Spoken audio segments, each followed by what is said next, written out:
this edition of Back in History, we bring to you the story and the unedited video of the confession of Sergeant Rogers, who admitted in the full glare of the proceedings at the Oputa Panel that Mrs. Kudirat Abiola was shot and killed in June 1996 by his squad in Lagos State, Nigeria.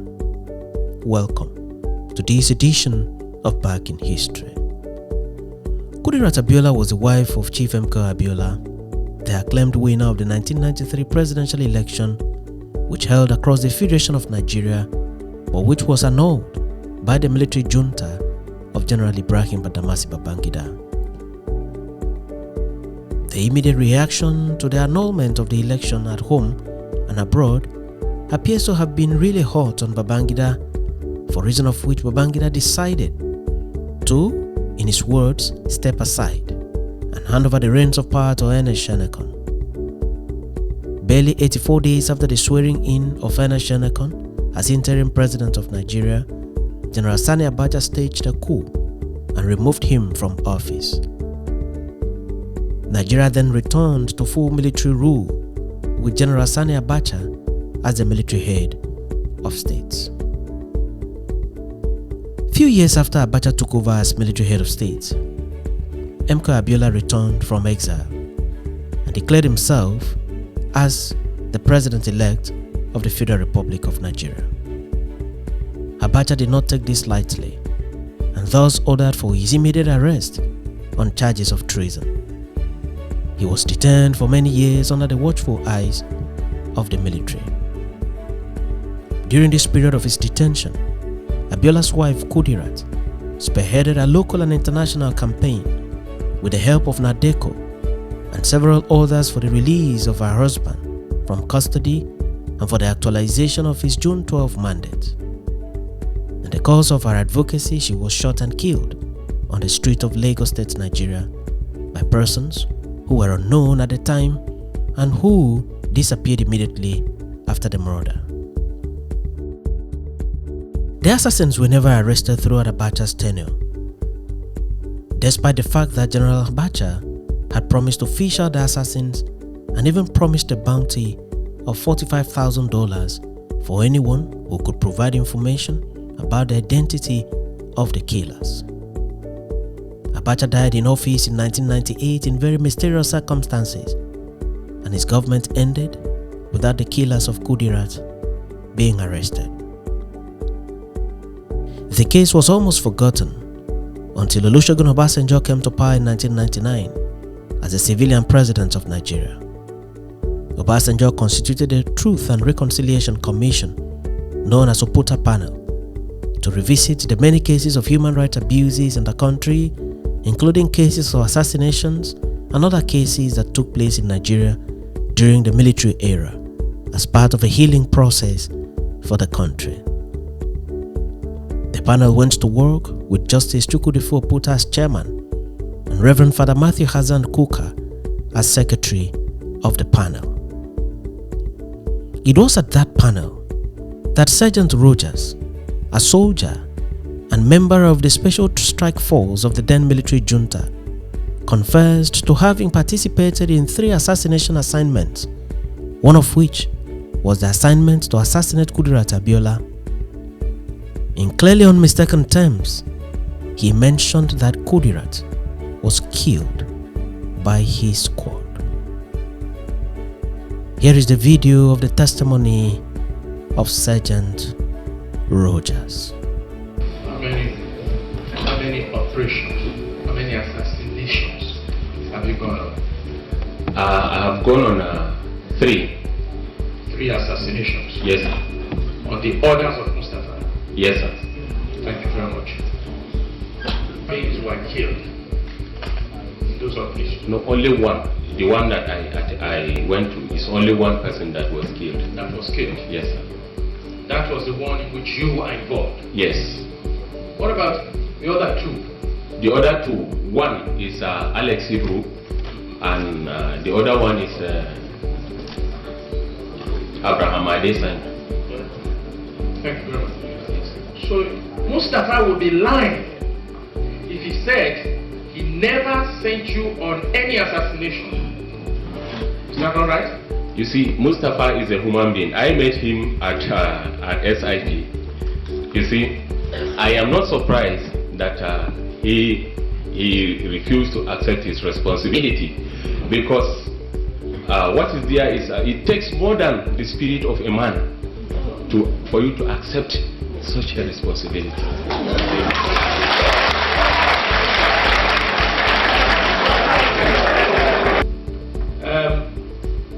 This strike force, when you go out on operations, you go out in batches.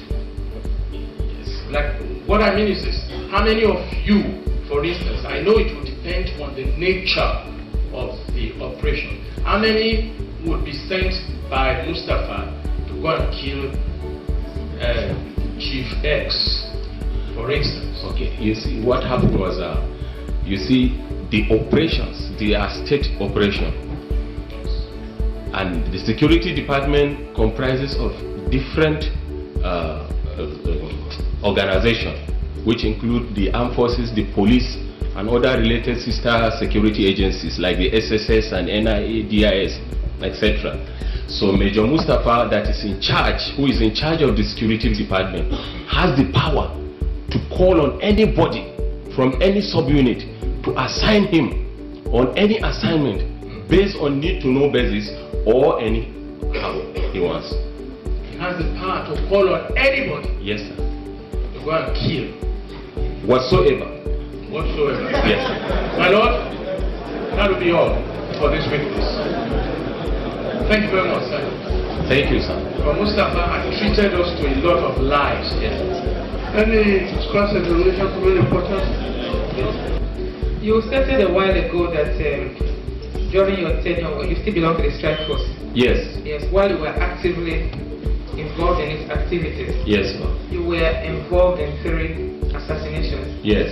Okay, yes. And that in one of that, the only one you personally handled, only one person died. Yes, sir. You didn't tell us who that person was. Kudirat Abiola. Thank you very much. Yes. Though, excuse me, ma'am.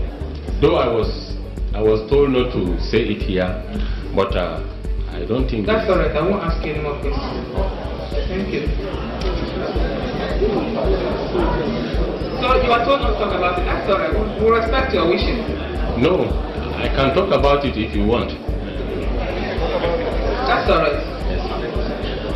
Do you know one Lieutenant Ibrahim Umar, IS Umar? Yes, I know him very well. Okay. He was in what capacity? He was the 2IC of strike force before.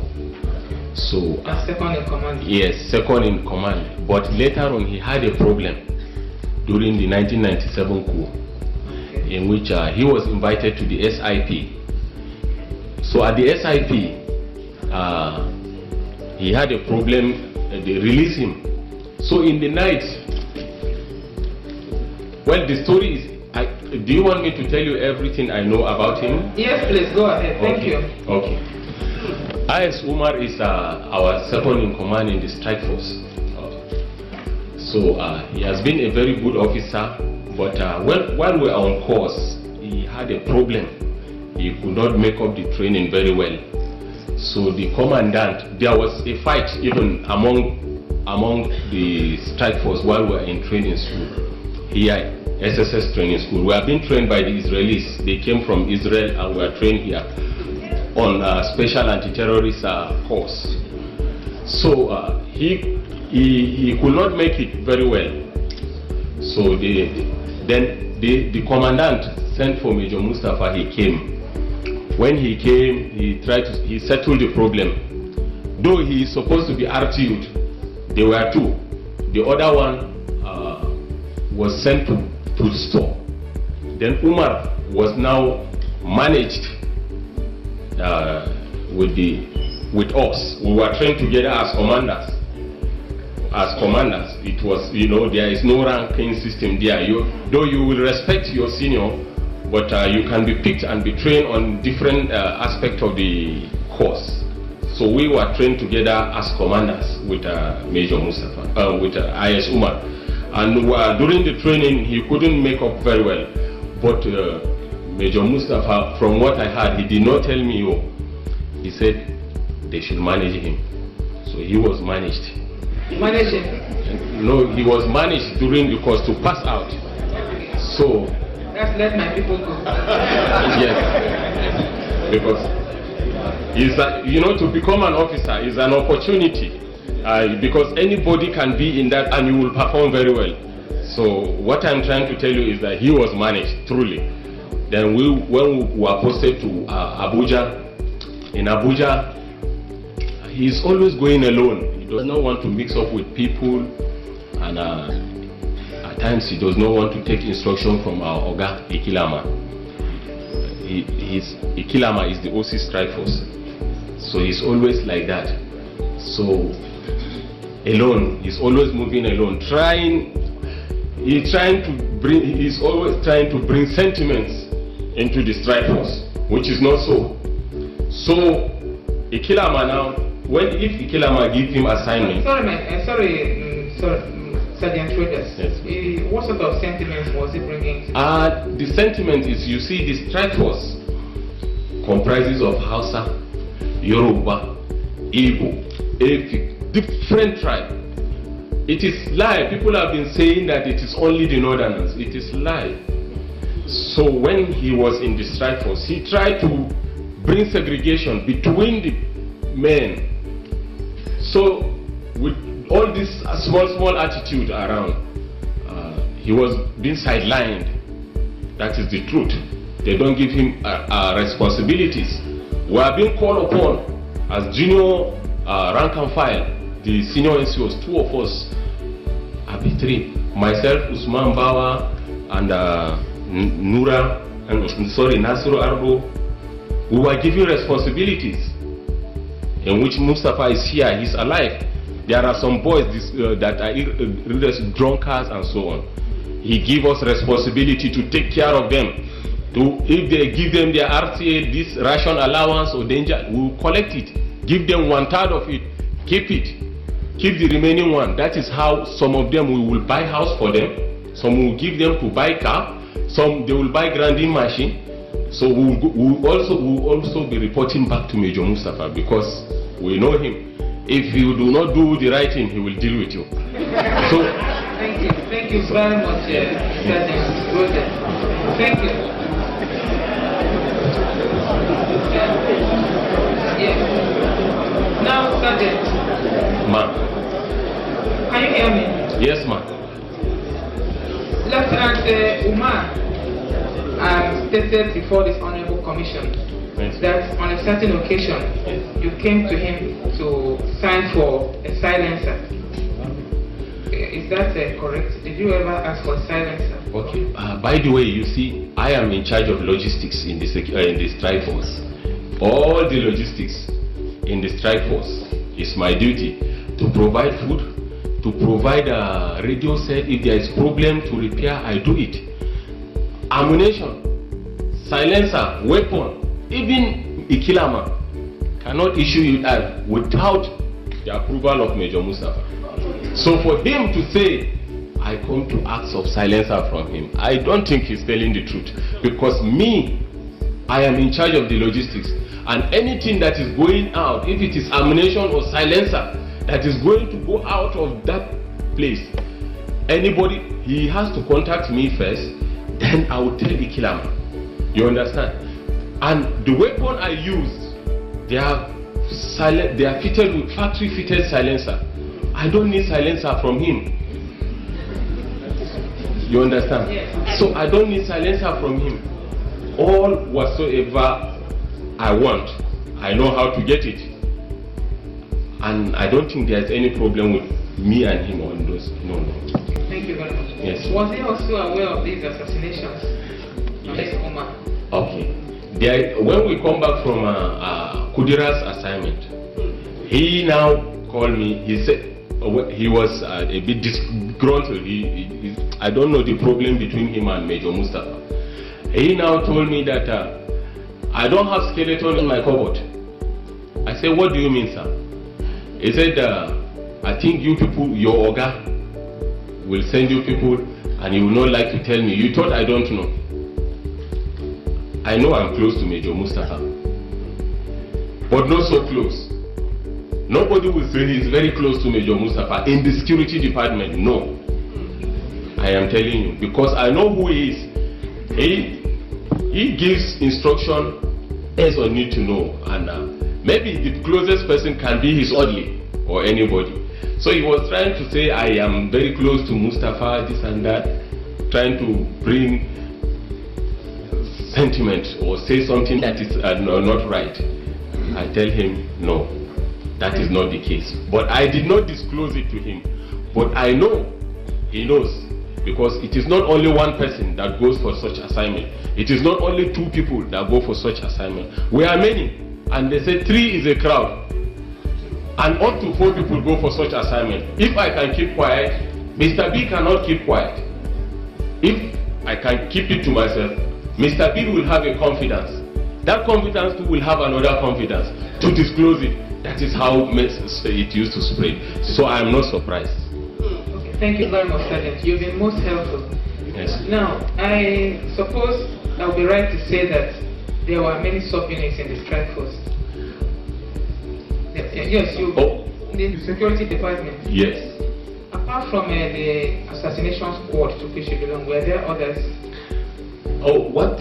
This assassination, there is nothing like assassination squad. There's nothing like that. Let me explain why. Please do. Oh, anytime there is assignment, because the instruction that they are giving us is, what they are telling us is that these people want to break this country into 2. They are importing arms and ammunition into Nigeria. We go into bush, move about searching for arms and ammunition. No food at times. We are doing it wholeheartedly for the sake of Nigeria, we believe then. I am telling you. But later on, it is not easy for somebody to come out and say it. Later on, when I come to realize, when Abacha died, I saw some of those people that we are looking for as terrorists, as people that are importing arms and ammunition into Nigeria, as people that are inviting terrorists to come and kill Abacha, because some they said they are inviting terrorists to come and kill Abacha. We will go and be waiting for them throughout day and night in this Lagos. We will not see them. Some will lay ambush, we will go into bush, we will cross, we will not see who we are looking for, we will not see arms and ammunition. Though we have contact agents that used to take us to all these places, we don't know them, we don't see it. So when Abdul Salam came into power, I saw some of these people again. They come to the villa. I was surprised. And I saw again, I met with General Bame again, when he was talking about, he believed by now I could have run. We are expecting that they will say that we have done a good work. We are expected to be praised that these are the people that serve this country. Because the Colonel, Colonel J.P. Yakubu, he tells us that we should not be afraid. Our name is going to enter a book. That we are the ones that fought for this country, for the unity of this country. It is pathetic, my situation. Every day, I am telling you, that is just the basis why we are going on this operation. With this confession, the question of who killed Kudirat was clearly answered several years after the killing. Sergeant Rogers, whose real name was Barnabas Jabila, was a serving member of the Nigerian army, serving in Jaji when he was signaled to move to Abuja for training. There in Abuja, he was trained on anti-terrorism tactics by experts from Israel. While undergoing the training, Rogers was said to have impressed his instructors with his quick reflexes and ability to shoot without missing targets. The Israeli instructors then gave him a special recommendation which attracted him to Al-Mustafa, the then chief security officer to General Abacha. Rogers was then listed into the Special Strike Force, constituted by the military administration of the time.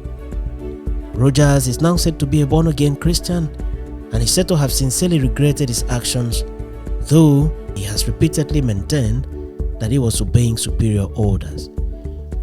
Kudirat Abiola's death was gruesome and painful to several persons across the length and breadth of Nigeria and across the many countries of the world. Her memory still remains green in the hearts of many. Thanks for watching this edition of Back in History, and do remember to subscribe to the channel for regular notifications.